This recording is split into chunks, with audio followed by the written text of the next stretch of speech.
Hello students, welcome to my channel Simplified Chemistry. So up to now we have cleared the Henry's concept in a previous session. We already discussed the numerical based on the Henry's law.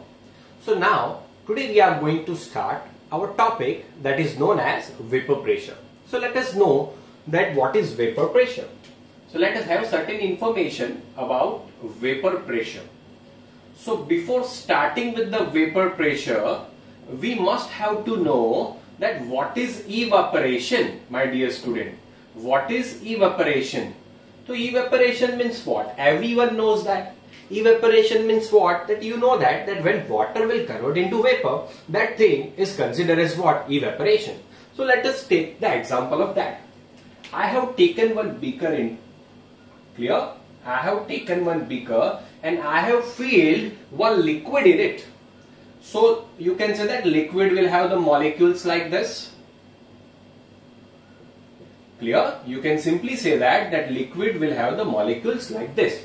So now whatever I am saying, please keep this in your mind. I am saying that whenever evaporation will take place, at that time only and only surface molecules, please keep this in your mind, that only surface molecules will evaporate.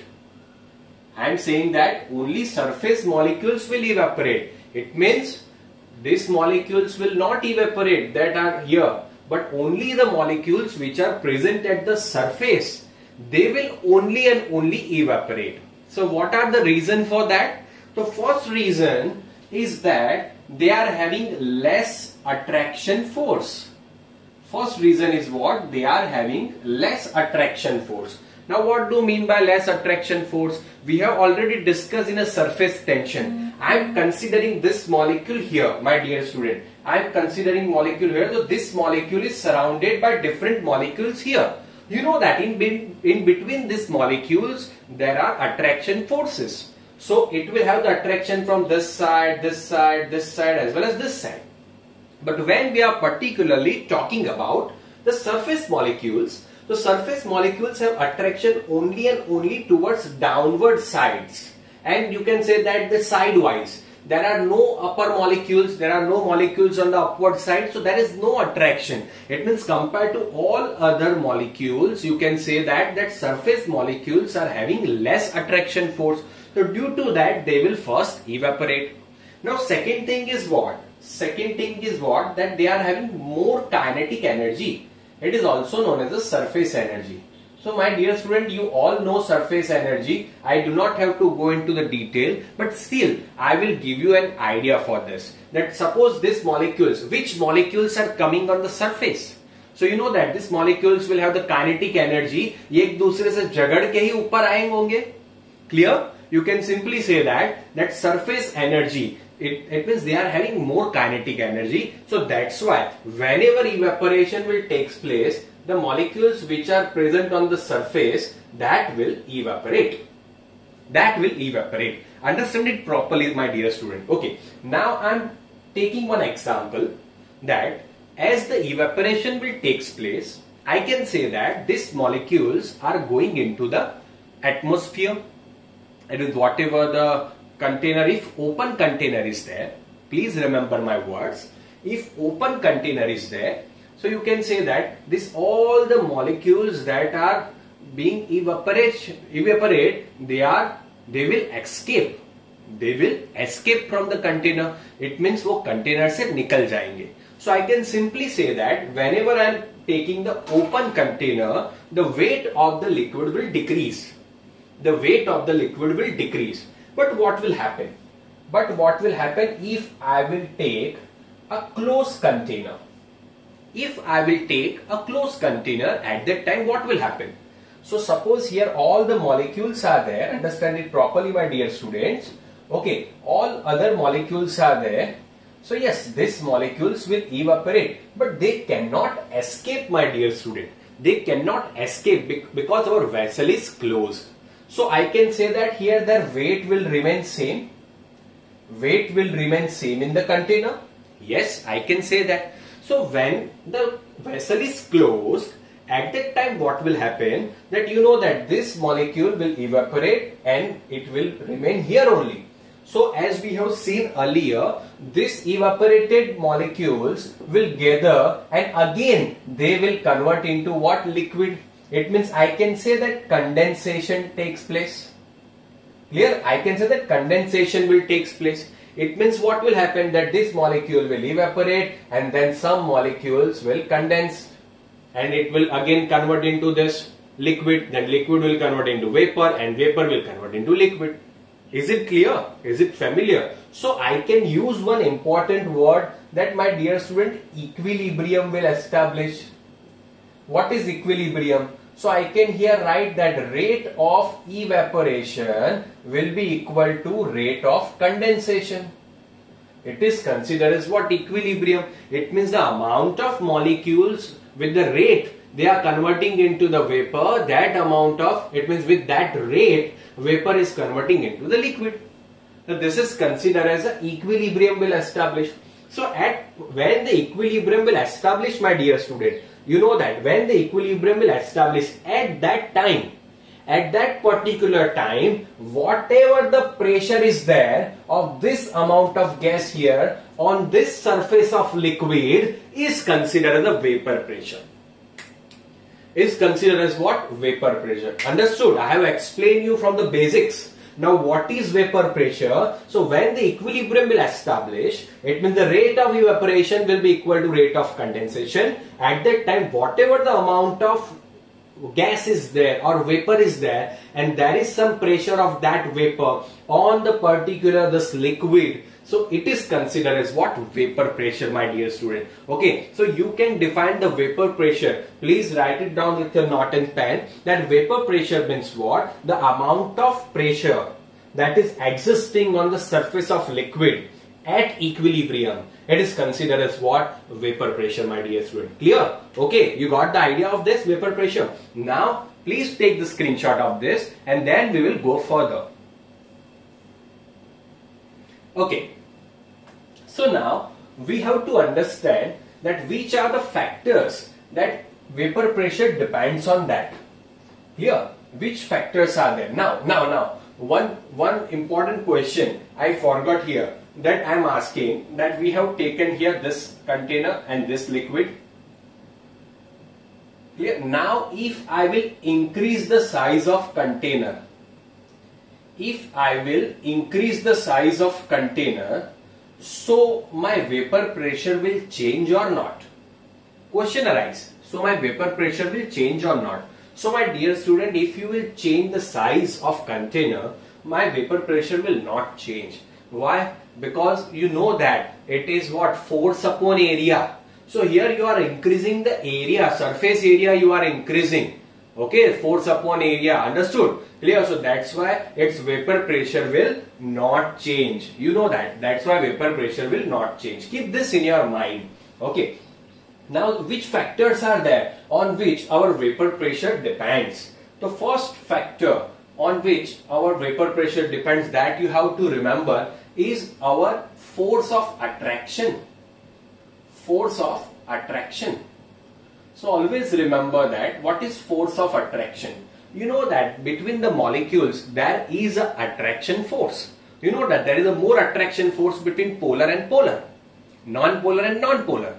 Clear? Like that. So now always remember, force of attraction is more, so vapor pressure will be less. Vapor pressure will be less. Now what is the reason for this? There is a simple reason you can understand, my dear student. I am taking the two beakers. Okay, they all are closed vessels. Clear? Now there is one solvent or one solution in that, in between A and B. A is my solute and B is my solvent. And here also I have taken different A and B. Different A and B. Here also A is solute and B is solvent. In between this, attraction force is less. And in between this, attraction force is more. So if in between this attraction force is more, what will happen? They will have more attraction towards each other. They will have more attraction towards each other. As they will have more attraction, they will not easily escape. They will not easily escape and they will not allow each other to escape. Is it clear? But here, in this case, what will happen? They are having less attraction force. So they can easily escape from each other because they are having less attraction force. So I can say that here force of attraction is less. So vapor will be more. And so that's why the pressure will be more. So vapor pressure will be more. Here attraction force is more. So less amount of vapor will be generated. So that's why the pressure will be less. So you can simply say that force of attraction is inversely proportional to the vapor pressure. As the force of attraction will increase, vapor pressure will decrease, my dear student. Okay, now the second factor and the most important factor is the nature of solvent and solute.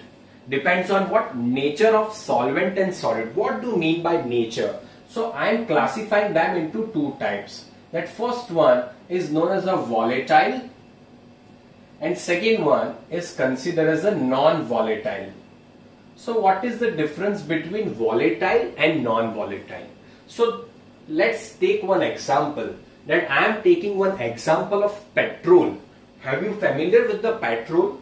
If by mistake, you know that आपकी vehicle, you have your vehicle, if you will open the tank, okay, that whatever the petrol tank, clear?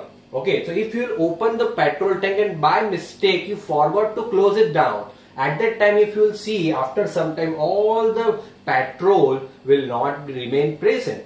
Why? The same thing is here, it is considered as a volatile. So my dear student, volatile means what? That below their boiling point, they can convert into vapor. Below their boiling point, they can convert into vapor. It is considered as a volatile. And non-volatile means what? They cannot convert into vapor.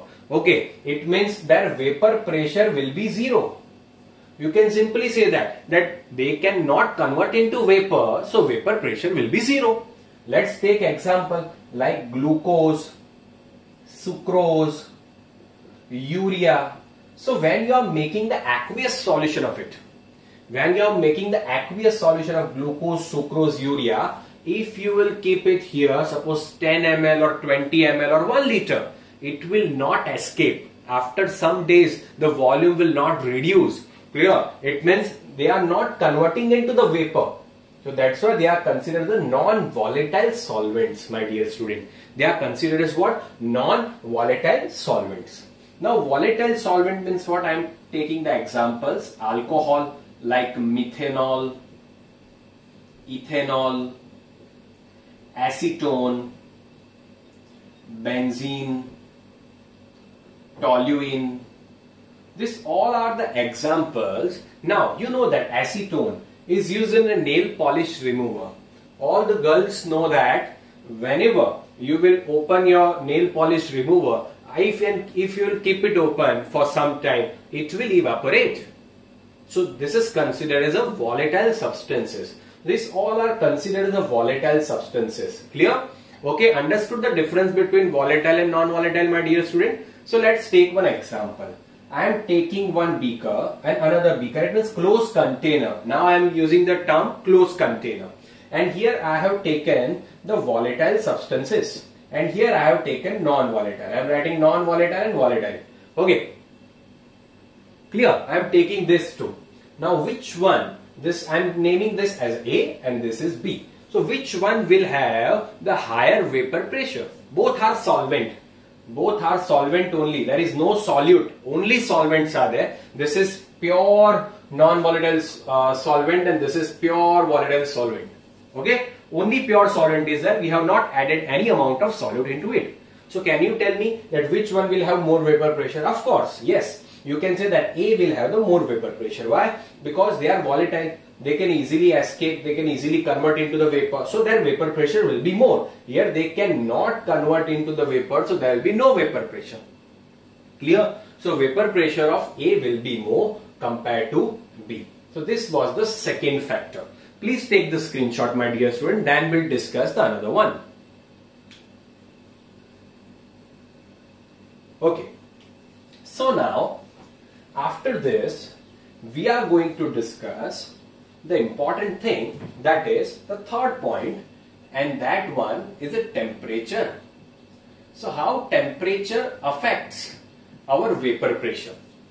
How temperature affects our vapor pressure? So always remember that as you will increase the temperature, you can say that more amount of liquid will convert into vapor. You can simply say that more amount of liquid will convert into vapor, and as a result, vapor will increase. So you can say that the pressure of this vapor will also increases. Clear? Okay, so vapor pressure will increase. You can simply say that by increasing the temperature, vapor pressure, I am denoting vapor pressure as P0, so P0 will increase. Is it clear? Okay, now let's see the next factor, and that is the pressure. So what will be the effect of pressure on this? So now you know that as you will apply the pressure, so according to the Henry's law, we have already studied, as you will apply the pressure, more amount of gas will dissolve into the liquid. Clear? So as you will apply the pressure, more amount of vapor will convert into liquid. So due to that, what will happen? So you can say that vapor will decrease. As the vapor will decrease, vapor pressure will also decreases. Clear? So that's why you can say that by increasing the pressure, vapor pressure will decrease. Is it clear, my dear student? Okay, so this was the whole idea about the vapor pressure, and I have explained you the vapor pressure in detail, my dear student. Clear? Now question arise.